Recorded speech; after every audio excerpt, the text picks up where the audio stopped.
ഞാൻ എൻ്റെ മഹല്ല് കമ്മിറ്റിക്കാരുടെയൊക്കെ മുമ്പിൽ ആളായിട്ട് നിൽക്കും. എല്ലാവരുടെ മുമ്പിലും നല്ലവനാണ്. പക്ഷേ വീട്ടിലെത്തിക്കഴിഞ്ഞാൽ ഞാൻ എൻ്റെ തനി സ്വഭാവം പുറത്തെടുക്കും. അതെ, അവരോട് തോന്നിയവാസം പറയും. എനിക്ക് ഇഷ്ടമുള്ളത് ഇഷ്ടമില്ലാത്ത രീതിയിൽ ഞാൻ ബിഹേവ് ചെയ്യും. കാരണം എന്ന് പറയും, അതിൻ്റെ വീട്ടിൻ്റെ അകത്തുള്ളവരാ. അവർക്ക് എന്നോട് എപ്പോഴും സ്നേഹമായിരിക്കുമെന്നൊരു തോന്നലാ അല്ലേ? ഞാനൊന്ന് ചോദിച്ചോട്ടെ, ഏറ്റവും കൂടുതൽ സ്നേഹവും കരുതലും കൊടുക്കേണ്ടത് എവിടെയാണ്? നിങ്ങളൊന്ന് ചിന്തിച്ച് നോക്കിയിട്ടുണ്ടോ? അതെ, അള്ളാൻ്റെ റസൂല് പഠിപ്പിക്കുന്നുണ്ട്, നിന്നെക്കുറിച്ച് ഏറ്റവും നല്ലവനാണെന്ന് നിനക്ക് സർട്ടിഫിക്കറ്റ് തരേണ്ടത് അത് നിൻ്റെ ഭാര്യയാണത്രേ. അതെ, കാരണം അവൾക്കേ നിൻ്റെ എല്ലാ ഗുണങ്ങളും അറിയാൻ കഴിയുന്നത്. പുറത്തുള്ളവരുടെ മുമ്പിലൊക്കെ, മഹല്ലുകാരുടെ മുമ്പിൽ, കമ്മിറ്റിക്കാരുടെ മുമ്പിൽ, നാട്ടുകാരുടെ മുമ്പിലൊക്കെ നമ്മൾ അടിപൊളിയായിട്ട് ആശ്പൂഷായിട്ട് നിൽക്കും. കാരണം നമ്മൾ കുറച്ചൊക്കെ കാണിച്ചു കൂട്ടലുണ്ട് അല്ലേ? കുറേയൊക്കെ ഒന്ന് അഭിനയമാണ്.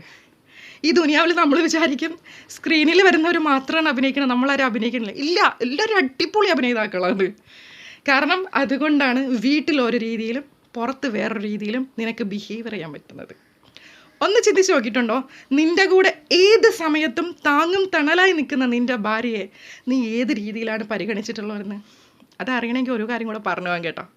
വെറുതെ നീ നടന്നു പോകുന്ന വഴിയിൽ ഏതെങ്കിലും ഒരു ആണിക്കല്ല് തട്ടി നീ ഒന്ന് മറിഞ്ഞടിച്ച് വീണ് കഴിഞ്ഞാൽ, നിൻ്റെ കാലിൻ്റെ കുഴ ഒന്ന് തെന്നിക്കഴിഞ്ഞാൽ നിന്നെ പ്ലാസ്റ്റർ ഇട്ട് വീട്ടിൽ കൊണ്ട് കിടത്തും.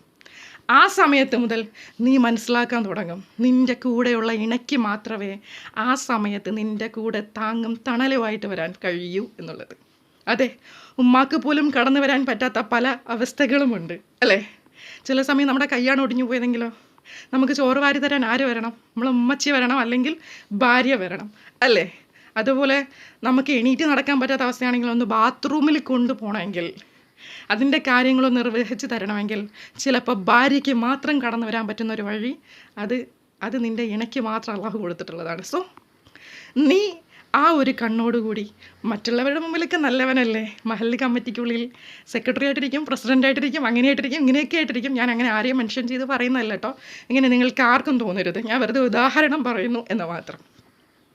സോ പുറത്തെ കമ്മിറ്റിക്കാർക്ക് മുമ്പിൽ നല്ലവനായി ചമയുന്നത് പോലെ തന്നെ വീട്ടിൻ്റെ ഉള്ളിലും ആസ് എ ഹ്യൂമൻ ബീങ് ഒരു ഹ്യൂമാനിറ്റി ഉള്ള ഒരു മനുഷ്യനായിട്ട് മാറാൻ ശ്രമിക്കുക. അവൾ പറയട്ടെ നീ പൊളിയാണെന്ന്, ഒരു ഭാര്യ പറയട്ടെ എൻ്റെ ഇക്കയാണ് ഞാൻ കണ്ടതിൽ വെച്ച് ഏറ്റവും നല്ല മനുഷ്യൻ. നിൻ്റെ സർട്ടിഫിക്കറ്റ് അവിടെ അടിച്ചു കഴിഞ്ഞു, പടച്ചോനാണ് അടിച്ചത് അവിടെ. നീ ഓക്കെയാണ്, നീ കയറിക്കോ, ജന്നത്തിലോട്ട് കയറിക്കോ എന്ന് പിന്നെ അള്ളാഹു പറയും.